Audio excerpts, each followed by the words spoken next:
because the funny story there is I had a computer and South by Southwest didn't. So I got hired because I had a computer, and even more importantly, I also had this big laser writer, which was as big as this table, but was pretty functional.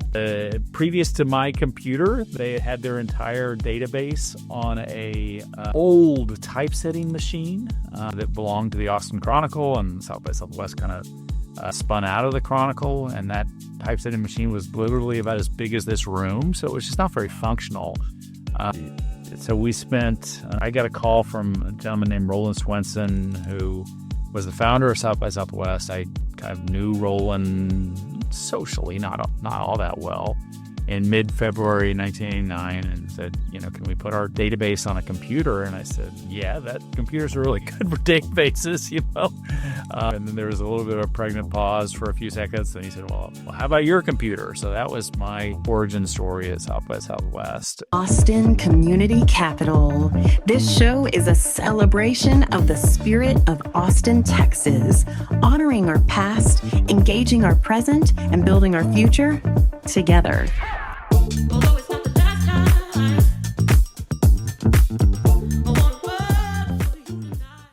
Austin Community Capital. This show is a celebration of the spirit of Austin, Texas, honoring our past, engaging our present, and building our future together.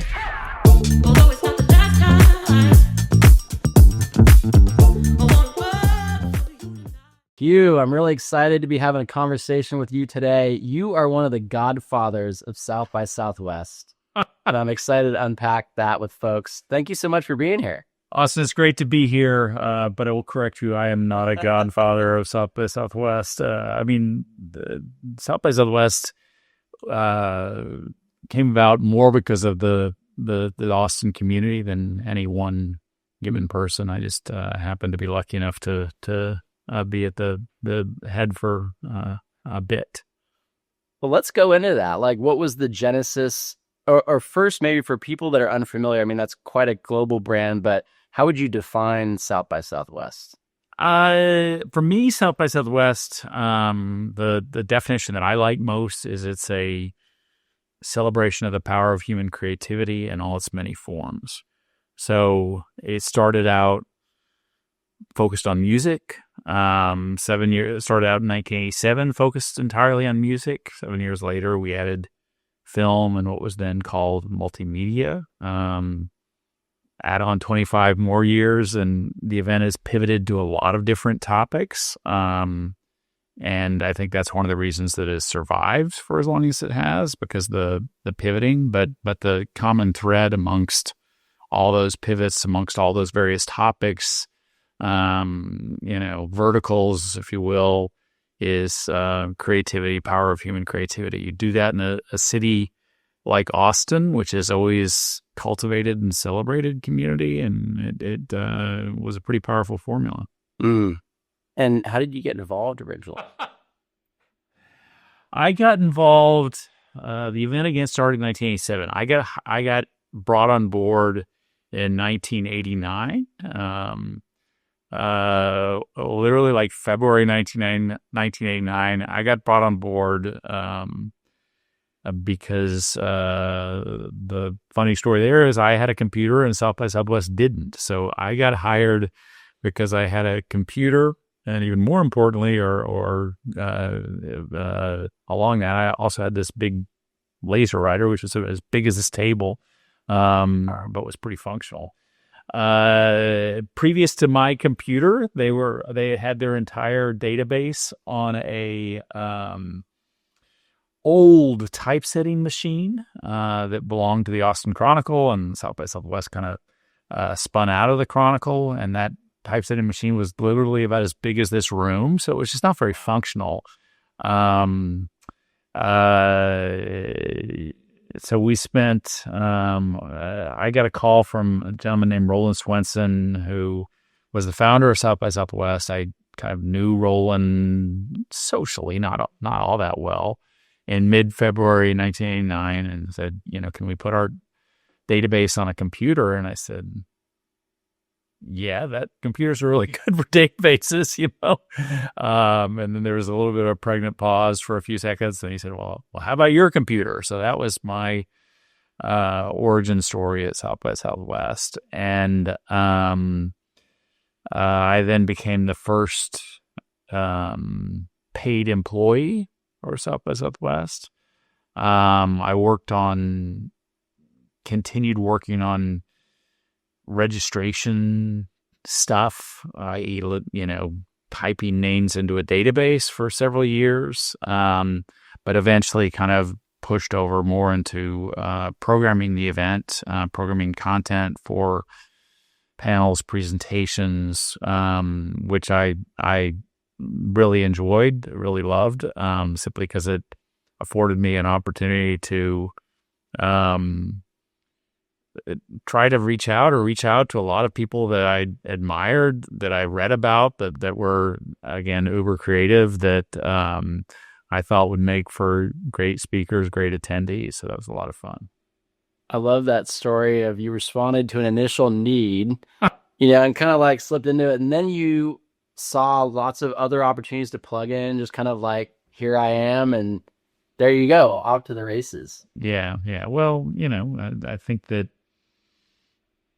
always a life lesson that sometimes you don't quite understand how you get into the front door of something, but once you're in that front door, take advantage of that opportunity, right? Absolutely. So thinking back to like late 80s when you guys were getting off the ground, I mean, it was very much a startup, like South by Southwest. It's a business, it's a company. What were some fun memories or experiences from those early days? It was very much a startup mentality, bootstrapping, all your words that you can, that align with the startup focus. Even though in those early days, and this extended throughout my tenure at South by Southwest, what was always so fun is, what was not particularly fun was the 2 months leading up to the event, where you're just kind of, trying to push as hard as you can and try to put in as many hours a day as you can to handle all the many details that need to be handled, to deal with whatever crisis came up yesterday, to figure out, what happens that blank didn't turn out like you thought it was going to be. But what was always most fun was when the event itself happened and you had all these people come to Austin and you get this feeling of energy from the community. People are inspired by other people in the community. People create new opportunities. That was really neat to be a part of that, and to again be a part of the pushing this Austin narrative of Austin is the capital for innovation and creativity and entrepreneurship and forward thinking and next big thing-ism. That was really neat also. And we were kind of, as always, building the airplane as we were trying to fly it, all those things. But again, the secret sauce here was always just very much Austin, that people love coming to Austin, and I think you can identify with that, and that particularly people love coming to Austin in March. It's cold and gray and miserable at a lot of other places, but typically spring has already started happening here, and the event itself is kind of this manifestation of that spring metaphor, of rebirth, of making new connections, of recharging yourself. So that wasn't one particular memory, but lots of memories kind of crammed into one. Yeah, no, that's a good overview of kind of the ethos of it. This show is supported by Loyal Home Concierge. You can take a company public, but you just found a scorpion in the guest room. Welcome to Austin. We'll handle it. LoyalHomeConcierge.com. So the music piece is intuitive for the city of Austin, kind of doing a music festival. The film add-on makes sense. I think the interactive piece is more, oh, interesting. Like, how did that third piece come about? And kind of what were those early iterations or expressions of that piece? Well, in my mind, and I think this is not exactly brain surgery, the line between what is Austin and what is South by Southwest, very vague and porous. And I think in that sense, a lot of the key to the success, or a big part of the success of South by Southwest is it very much reflected and continues to reflect what is hot and trendy in Austin. So yes, in 1987, the music scene in Austin was particularly strong. I mean, punched far above its weight. It's still strong now, but maybe not quite as strong as it was 35 years ago, relative to the size of the city. Film, you were having these two young directors emerge out of UT, Rick Linklater and Robert Rodriguez, and beginning to establish Austin as this kind of destination outpost for independent filmmakers. Two of the four founders of South by Southwest were entrenched or had spent a lot of time at the RTF department at the University of Texas Radio, Television, Film. They always wanted to do a film event, and kind of made sense to add that into this growing beast of South by Southwest. And that's where the name came from, is that their favorite film at UT was the Alfred Hitchcock film North by Northwest, and so they transposed that to South by Southwest.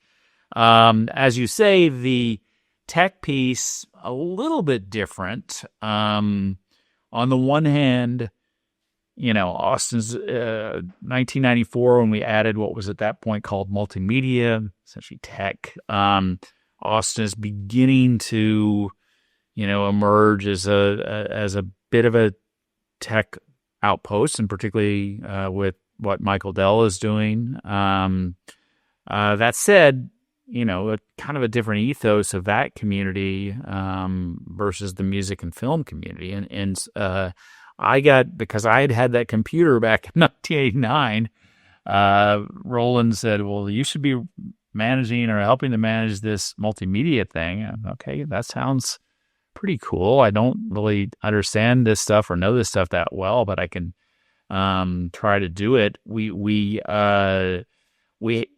It took a long time for us to find our voice with what was called multimedia and find our community. And part of that challenge was that I didn't think it seemed like there was a big gap between the music community and the film community, which were different, but in ways analogous, and the tech community, which was, just different kinds of people, right?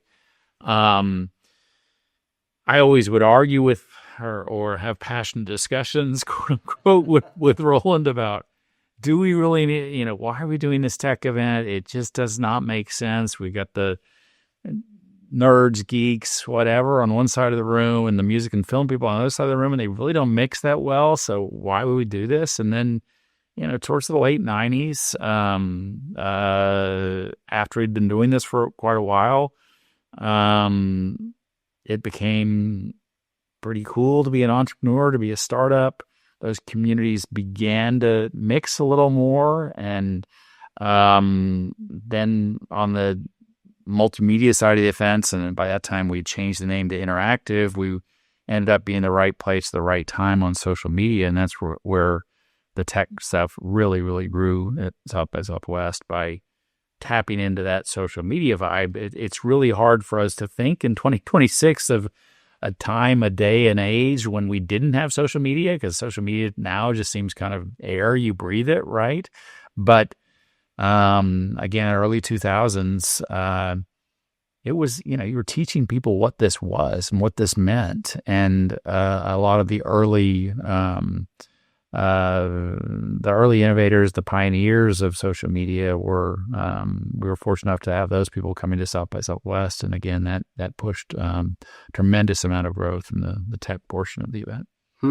Well, I remember, so early 2000s, I was in college, but the allure of the tech startup was starting to really get its roots in me. And so I'm reading on like TechCrunch and other publications about South by. Me like, man, that sounds so awesome. And I'm hearing like what I was sensing, what it was, that it was the place to have your product launch. Like it was this massive platform that the world was paying attention to. And these launches were splashy. So tell us about like some of maybe the social media companies, since you mentioned those, like what were they up to? And well, I think that we became the place to launch for several years, particularly post 2007. And 2007 was when Twitter essentially launched at South by Southwest. Twitter, what we now know as X or whatever, and it created such a bump amongst usership that their presence at South by Southwest that other startups wanted to come to South by Southwest to experience the same bump, and so many VCs wanted to come to South by Southwest to discover the next Twitter before the competition did. What Twitter did particularly well in 2007 was, whether by design or somewhat by coincidence, they realized that this technology that they invented would be really good for people absorbing the event, trying to digest the event, and an event that has a lot of different things going on at once. So, previous to Twitter, to other kinds of social media, you're calling your friend and saying, hey, I'm at this really cool party. You ought to come over here and, hang out and check out all the celebs are here or whatever, all the great food. And once you had something like Twitter, people were just posting this online. And, oh, wow, that's pretty cool. What Twitter did in 2007 at the Austin Convention Center, and mind you, the convention center at that time was half of the size it used to be. I say that used to be because the convention center is no more, but that's another podcast for another time. Pile of rubble. Yeah. But they rented a bunch of big screen TVs and put them in the hallway, and they broadcast the Twitter feed in the hallways. And 10, 15, 20 years later, so what? Everyone does that. But no one did that. No one had seen that at the time, where you're looking at a screen and seeing, I'm eating waffles at Magnolia, or and how that kind of changed the experience. So 2007, Twitter. 2009, we had Foursquare launched at South by Southwest. We also had an Austin-based location app similar to Foursquare called Gowalla that launched at South by Southwest.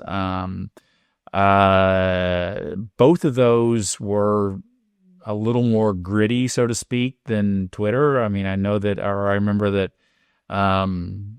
Dennis Crowley, who's the founder of Foursquare, his main marketing push was he had some chalk and a old playground ball, utility ball, and he created a Foursquare, on the sidewalk outside the convention center. Just I could shout at it, and invited people to play, and was like, hey, remember this? Well, you should check out my app, Foursquare. And again, these things really resonated with that community of early adopters on social media, and launches like Twitter, like Foursquare, like Gowalla really kind of changed the dynamic of South by Southwest, where it went from this big music event that had a tech component to a bigger tech component that had a really big a bigger tech event that had a really big music component. Years later, I think there are plenty of ways to, Monday morning quarterback or 2020 hindsight of maybe we should have taken a little more care on how that transition happened, but it was all very fluid at the time, and less and less by design and more by happenstance or coincidence, or again, being at the right place at the right time. You're visualizing the Serengeti sunset. You are not visualizing the 3-hour hold time to change your flight connection in Cape Town. Did you know Loyal does that too? From fixing the faucet to planning your family's African safari, we handle the logistics so you can handle the adventure. Wow! Loyal Home Concierge, your passport to peace of mind.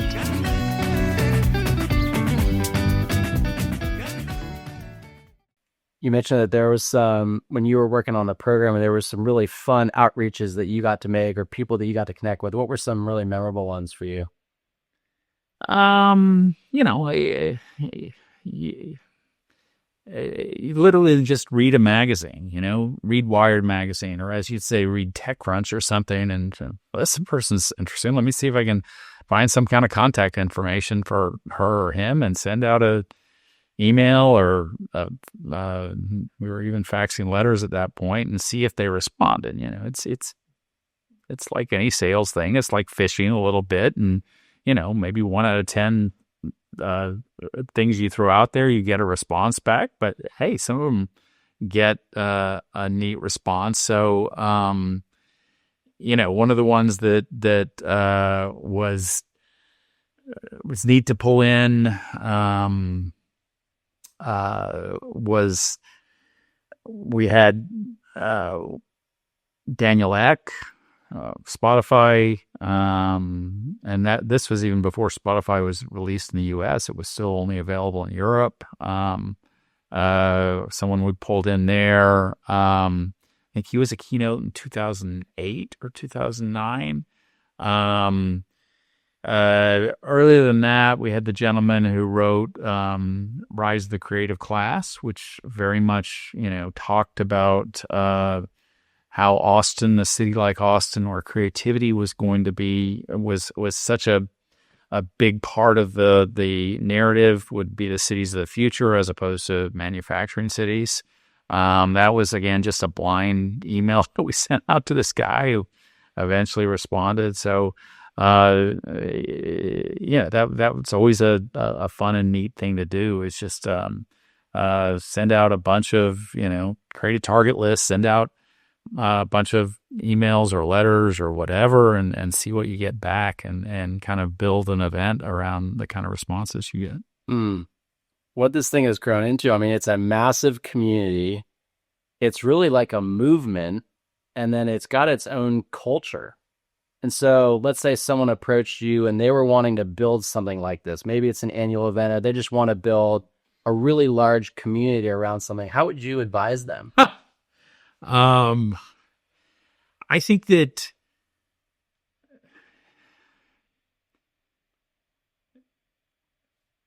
if you use the South by Southwest model and South by Southwest, my South by Southwest experience, I think the most important piece of advice is start small, start really small, and have a long-term plan here. And by long-term, I'm talking literally decades as opposed to, years. What South by Southwest is in 2026, 25, 27 is, again, a product of 30, 35 years of growth.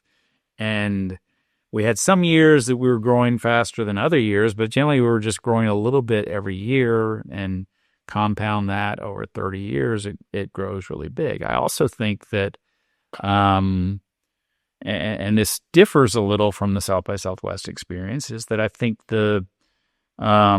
these huge mega events like South by Southwest, like CES, which is happening as we record this, like Web Summit, like Mobile World Summit, I think there's less interest in those mega events for the future, and more interest in slightly smaller, slightly shorter events that you're able to make more easily make deeper connections with fellow attendees. One of the things that's changed radically from when South by Southwest started in the mid to late 80s to where we are now is that, 30 years ago, If you wanted to see a guy like Bruce Sterling, who's a science fiction author from Austin, speak, well, I need to go to South by Southwest to see that guy.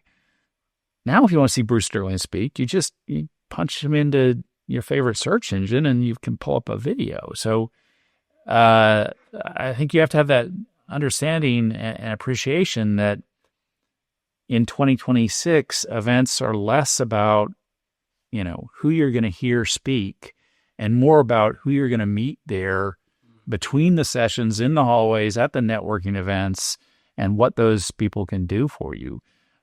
So again, that's been a huge shift in kind of the event planning world. And I think South by Southwest has always been a spot where those kinds of connections are pretty easily made. That said, it's hard. It is definitely harder to make a connection amongst a crowd of 10,000, 20,000, 30,000 people than it is to make solid connections amongst a crowd of 100 or 200 people. So back to your question, I would advise, my advice to people who want to start something is start small, have a long-term plan, emphasize the power of face-to-face, emphasize networking over newsmaking, as networking is what people want at this point. Mm.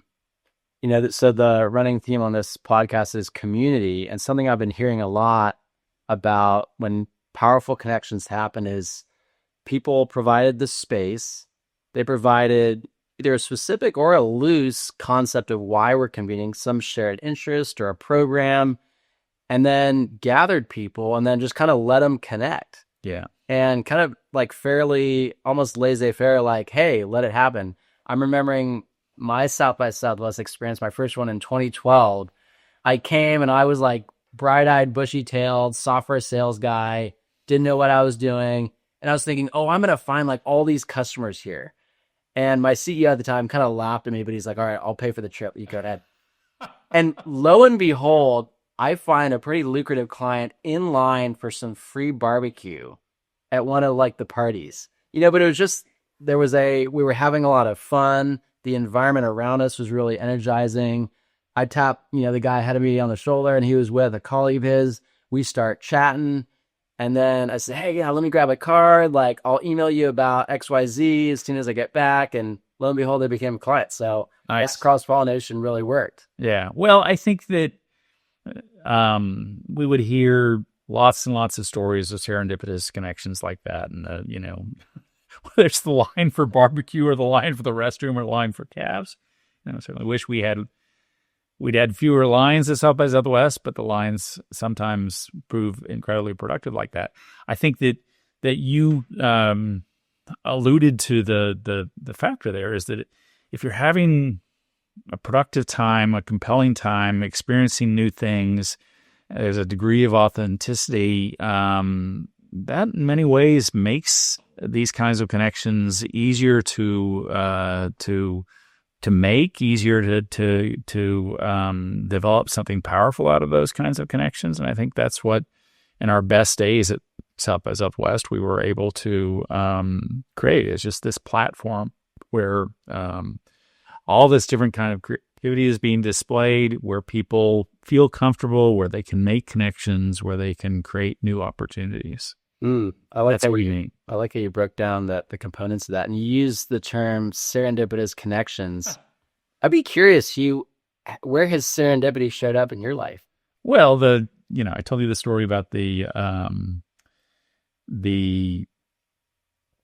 being hired at South by Southwest because I had the computer. That was certainly fairly serendipitous. There have been. It's strange because I spent much of my career putting together this event, this experience called South by Southwest, and give all kinds of people tips to how they can get the most out of an event like South by Southwest. When I go to other events, I find myself, awkwardly standing in the corner or something.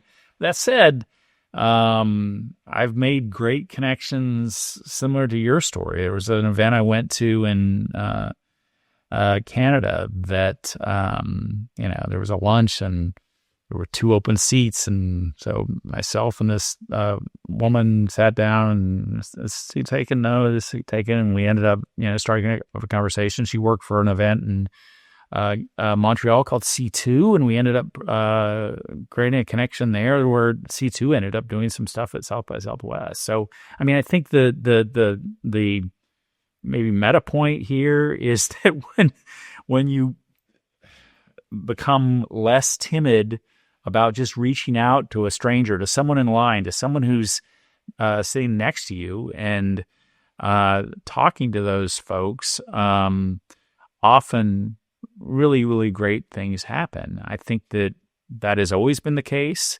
And it's always been the case that people like myself are shy to do that, even more so when we can do so much, or when we're used to doing so much stuff in the online virtual world.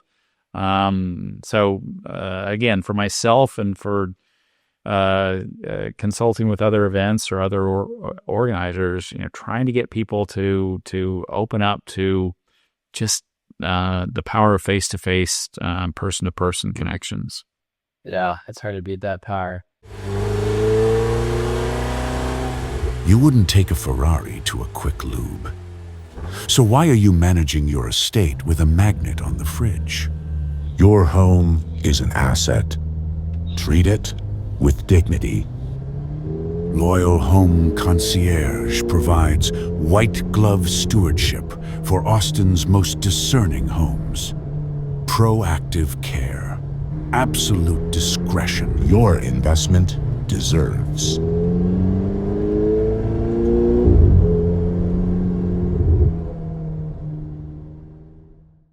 I appreciated the components of Austin culture that you touched on that really kind of came around South by and helped launch it as a brand. You're a rare unicorn that you're from here. Tell us, what was it like growing up in Austin? I was not significantly different than now, just a much smaller town. Much smaller, much more of a, college town where, things revolved more around the schedule of UT and what UT was doing, as well as the state government. I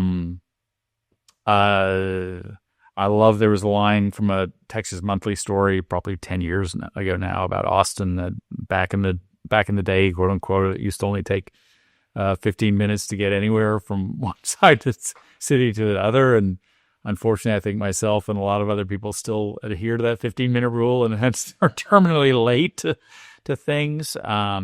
But what I think was most important about Austin when I was growing up, and I think still is a very important factor now, is just this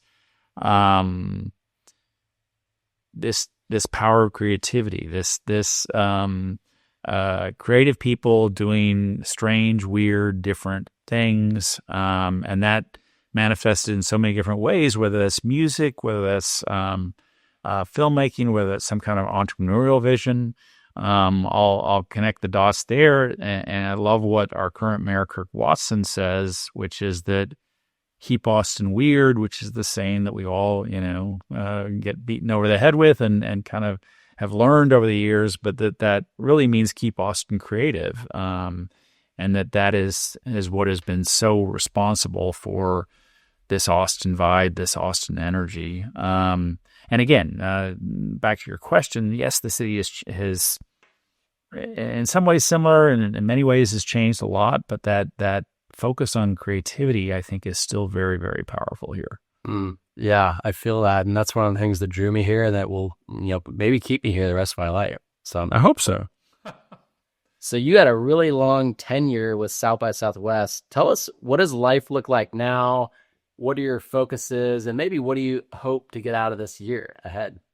I was at South by Southwest from February 1989 to May 2025. What I'm doing now, I've started a new company called Gather and Grow Experiences. So similar to your question from a few minutes ago. It's consulting with people who want to build community. I'll say build community as opposed to events, because I think events really are building community. I think that, I think that as more and more of our daily functionality moves to the online world, as more and more functionality moves to AI, I think that conversely or paradoxically, or however you want to say it, there's going to be even more of a premium on face-to-face, real-life interactions when you know that you're actually interacting with another human being, as opposed to, is that a human, or is that an AI, or is that some combination thereof? And I think that as well, when we are face-to-face, when we are dealing with each other in the real world, we're generally more civil, more nice, more constructive, more compromising, more finding of our commonalities as opposed to our differences, as opposed to the ways that we get pushed into these silos online. So my path forward is, again, trying to work with events, whether they're in Austin, whether they're in Texas, whether they're around the U.S. or around the world, that help bring people together, that help build community, and that help create the kinds of connections that will hopefully make our world a slightly better place. I love that. I'll ask you a community advice question. Some dynamics I see here in Austin. Like, I think if you put together a really cool event, maybe speakers or interesting musicians or content, you'll attract a lot of folks, because Austinites, they're down to check out new things. They're interested in getting out and trying something. It's a very activity-oriented group. I noticed, though, that consistency and commitment can be harder to build. So with a community, what are your thoughts on that? Like, how do you really get a rhythm going of a community and get people really bought in for a long period of time? Well, I think that I will turn your question back to your answer, is that developing some kind of rhythm there is important. And I think that's one of the other challenges of big events moving forward, is that they're great when they're happening. And when people such as yourself in 2012 come to the event and are energized, like you're leaving, you're ready to conquer the world, you're inspired, and then nothing really happens until the next year. So I think a slightly better formula is, again, trying to do smaller things that happen more regularly, and not necessarily having the expectations that you're going to draw 500 people every week or every 2 weeks or every month, but again, you're building a community over time, and the longer that community takes to build slowly and organically, the stronger that community is ultimately going to be. And people participate in communities many ways. Some people will go to an event every time. Others will take some time off. Others will never go, but they've heard about it from their friend, and they feel that they're in a way attached to that community also. So the C word, i.e. community, is extremely important to me. Community and creativity, two C words that are very important to me. And again, I see that as something that we need to continue to push amidst so many overall changes in our society. Man, amen to that. I'm going to throw some more C words at you. Like, I'm thinking as you're talking, but in the context of community, like when you have consistency and commitment, like that compounds. It's just amazing to me when a group of people, the same group of people, is doing even a very simple thing over a long period of time, the richness that yields. Like, it's a compounding effect. It's pretty wild. So I think, like, those are the truths that you're speaking right now. Like, that is so right on at what it is at the root of great, good-hearted community, and getting the most out of those face-to-face connections. I love that. Yeah. I mean, the other thing that I would always tell people at South by Southwest, and I think it's easier to do with our various social media tools now, but when you make a connection at South by Southwest, and when you make a connection anywhere, do some degree of follow-up with the person. It doesn't need to be huge. Email, some kind of post on your tag on your favorite social media. Hey, I enjoyed meeting you. Let's keep in touch. And I always, my mantra was always that small connections at events like South by Southwest lead to big things. And, the person, again, that your story from 2012, the person you met in line, who knows where that will turn out, how that connection will evolve in the next month, the next 3 months, the next half year, the next year. But again, it's only evolve if you stay in touch and push a little bit of energy into it. Yeah, it feels so good to be on the receiving end of that follow-up. Like, I'm remembering I went to a holiday party just this past December and had some really fun conversations. And one of the guys I was having a conversation with put a really thoughtful LinkedIn post out, mentioned and tagged the people he was chatting with. I was on there and recounted what we were talking about and what he liked about it. I was like, oh man, I feel seen. I feel appreciated. Like, wow, that makes me feel really good. Yeah. Agreed. Well, these have been some really powerful reminders of the benefits of Community U, and then also a little bit of kind of how to do it. I'd love to end on a fun question with you. What's a venue or a restaurant here in Austin that you've been loving recently? A venue or a restaurant that I have been loving recently? Well, this will, my answer here will put everything else I've said in doubt or in jeopardy, but strangely, as someone who grew up in Austin and has spent the last 20 years here straight, I'd never gone to El Dorado Cafe over off of Anderson Lane before, and had a meeting there in, I guess, late November, early December. Wow, that place is really, great Mexican food, nice atmosphere, really Austin atmosphere. So, I can't recommend that highly enough. Okay. Hot tip. Love to add that to my list. I haven't been there yet either. You should go, but be prepared that you might have to wait 20, 30 minutes to get in. Okay. So it's not a secret anymore. It is not a secret. I think I was the second to last person in on the secret. You're now the last person. Yeah. Hey. I'm glad to finally join the party here, even though I'm late to the game. There you go. Well, Hugh, thank you so much. Thanks, Austin. It's been an honor to talk with you about some of my things I'm most passionate about, and congrats what you're doing here. And I have enjoyed meeting you and enjoyed hearing about your appreciation of the Austin community. And I think it's always great to hear that from a relatively recent transplant, because I know that my views here are a little bit biased by how long I've been here, but the fact that you kind of sense that, again, I'm very heartened by that. I appreciate that. Thank you. Thank you.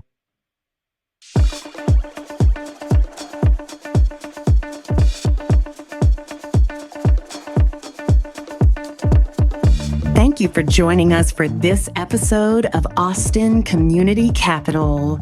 This show is a celebration of the spirit of Austin, Texas, honoring our past, engaging our present, and building our future together.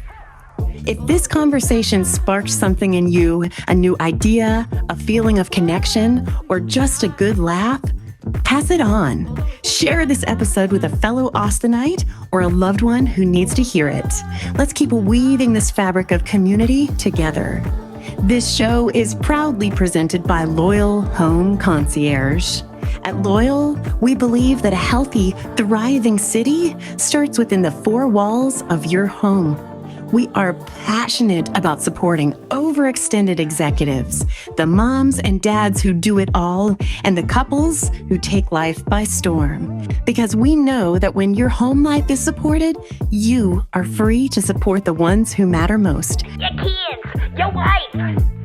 Whether you need a proactive manager for your home or a creative problem solver for your next big adventure, we are here to help you design a life of intention. LoyalHomeConcierge.com. Let's make life a little more beautiful together. Stay loyal to your community, and we'll see you next time.